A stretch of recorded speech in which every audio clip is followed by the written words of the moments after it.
How to play Demon after the Castle of Kandar patch. Not much has changed, except possession takes up a lot more infernal energy, and are also easier to stun and kill in general, but you should still be able to kill any lone survivor as long as you are efficient with your infernal energy. For example, instead of always placing a portal and possessing, you could just possess a random unit walking towards a survivor, or possess a unit that comes out of a trap. And if you use these methods, you'll find that you'll be able to possess quite a few times before running out of infernal energy.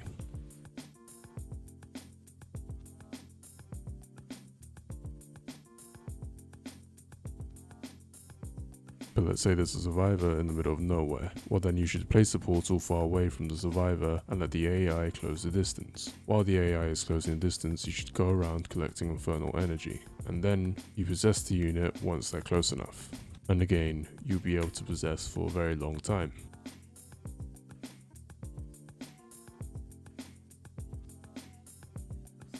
And that should be it against survivors who are by themselves. But if you do find yourself struggling to kill one survivor, you may want to consider changing target and focus on a weaker survivor, like the supports or leaders. Now we're going to focus on grouped up survivors.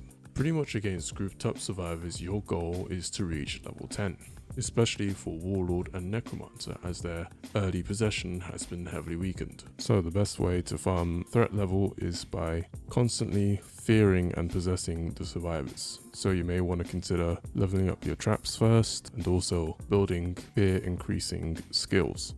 Pretty much you just keep chain possessing them into traps until you reach the desired level, and if they do build fear resistance, they'll either have to sacrifice damage, stamina, or health. And yeah, that sums up the new demon meta. Level up as fast as you can, and then you're back to constantly possessing units and slowly killing the survivors.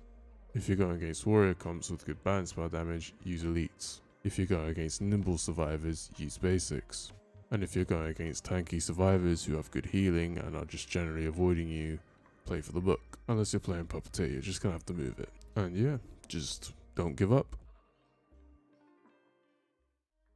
I think in general this is a pretty good patch. Survivors now won't lose instantly to a constant possessing demon, and being forced to split up and drive around in cars and farm as much as they can so they can fight back later.